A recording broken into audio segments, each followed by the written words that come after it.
Bulchiinsa magaalaa Adaamaatti dargaggoonni seelii fi loojistiikii waraana bilisummaa Oromoo ta'uun shakkamanii to'ataman leenjii haaromsaa fudhachuun hawaasa dhiifama gaafachuun hawaasatti makaman. Sagantichi eebba abbootii gadaan kan saaqame yoo ta'u, kantiibaa bulchiinsa magaalaa Adaamaa obbo Haayiluu Jaldee dabalatee hooggansi sadarkaan jiran abbootiin gadaa fi haadholiin siinqee akkasumas dargaggoonni leenjii haaromsaa fudhatan hirmaataniiru. Kantiibaan bulchiinsa magaalaa Adaamaa obbo Haayiluu Jaldee gaafilee yeroo dheeraaf gaafachaa ture kan deebi'ee fi kan hin deebine hubachuu dhabuurraa kan ka'e qormaatilee hedduun itti uumee bakka nuuf malu wallaalle jechuun qaamolee hidhatanii bosona turan karaa nagaan qabsaa'uuf galan galateeffatanii duudhaa Oromoo duriitti deebi'uun qabsoo fiixeerraa gara giddu galeessaatti dhufee fi guddummaa uummata keenyaa hubachuun biyya nuuf taatu ijaaruu keessatti qaamni hundi ga'ee isaa bahuu akka qabu dhaaman.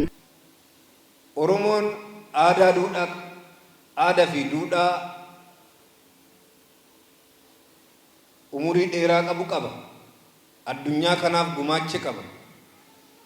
Kana wallaaluu fi isa qixaan hubachuu dhabuun keenya qabsoon keenya akka bittinnaa'u taasisee jira. Guddina keenya fi hanga keenya qixaan hubannee kallattii saniin qabsaa'urra qabsoon ture qabsoo boo'ichaa ture. Injifannoon siyaasni gidduutti dhufe amma jechaa jirru tarsiimoo qabsoon Oromoo amma itti hoogganamaa jiru qixaan hubachuudha. Tarsiimoon qabsoon keenya amma ittiin hoogganamaa jiru qixaan hubachuun baay'ee murteessaadha. Tarsiimoo yaada mo'ataati. Tarsiimoo yaadicha fageessanii ilaaluuti.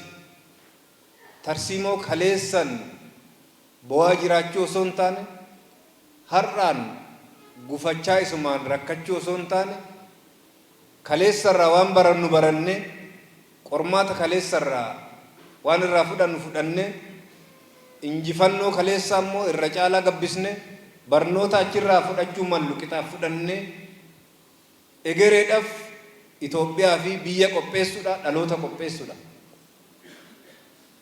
Qabsoon keenya gidduutti deebi'ee yoo jennu tarsiimoo ifa ta'een hoogganama yoo jennu yaadni inni biraa yaada mo'ataadha. Hangamillee guddaa yoo taane kophummaan Oromoon qofti Afrikaa keessatti gahee isaaf malu argachuu hin danda'u.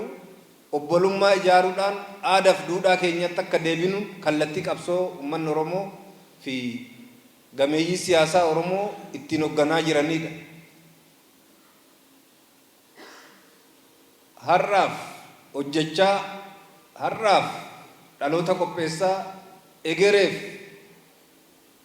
qophii gahaa gochuun akka nurra jiraatu adeemsa fi imala qabsoon keenya amma keessa jirudha.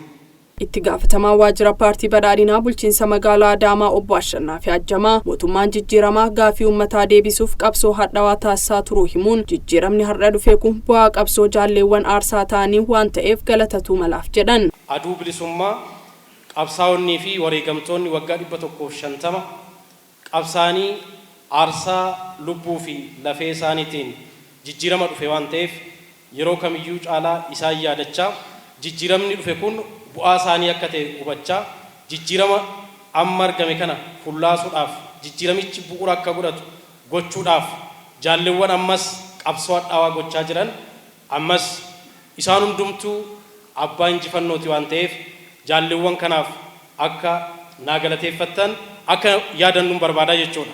Itoophiyaa hunda fakkaattu uumuu fi imala badhaadhinaa eegalle dhugoomsuuf akkasumas nageenya waareessuuf ga'ee nurraa eeggamu baachuun qabeenyaa fi humna namaa qabnuun jijjiirama dhufaa jiru kana caalmatti fooyyessuu qabna jedhan. Gaaffii eenyummaa uummata keenyaa bu'uuraan hundee gadi fageessu waan ta'eef dimokiraasii waliigaltee hundumtuu keessatti yaada isaa burqisiisuu danda'uu fi dhimmoota baay'ee marii fi marabbaadhaan hiikuun danda'amu. Keessumaa immoo eenyummaa sabummaa fi eenyummaa walooma biyyaalessaa ijaaruudhaaf adeemsi deemamaa ture daandii gaariirra jira waan ta'eef kanaanis hojiin hojjetamaa jiru jijjiirama qabatamaa biyya keenyatti fidaa jira waan ta'eef Itoophiyaa hunda fakkaattu hunduu keessatti gahee isaa taphachuu danda'u Itoophiyaa cimtuu dhugaa waloo keessatti waara'uu danda'u ijaaruudhaaf mootummaan keenya bu'uuraan yaadama gaggaarii kaa'aa jira waan ta'eef kanarratti dhimmoonni baay'een toora sirriirra akka jiran isinii kaasuu barbaadeetan. Dargaggoonni leenjii kana fudhatan tokko tokkos yaada kennaniin uummata kaleessa miidhaa fi dararaa adda addaa irraan geessaa turre misoomaa fi nageenyaan naannoo isaanii eegsisuun kan kiisan ta'uu himan.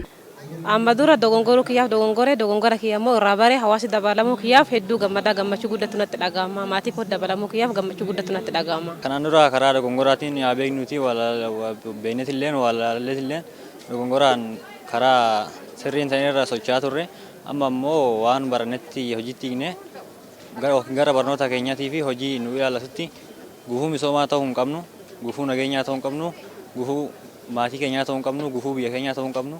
Kanaan booda nageenya dhaabbanee nageenya gara fuulduraatti siiksuudhaaf qophoofneerra kallattii jiruun bakka uummata keenya iddoo agarratti namoota balleessines dhiifama gaafannee uummata wajjin jiraachuu barbaada. Kana booddee ani uummata koo fi hiriyoota koo waliin hojii kamiyyuu irratti hirmaadhe hojjechuu uummata kiyyaafis hiriyoota kiyyaafis fakkeenya gaarii akka ta'u abdii guddaa qaba.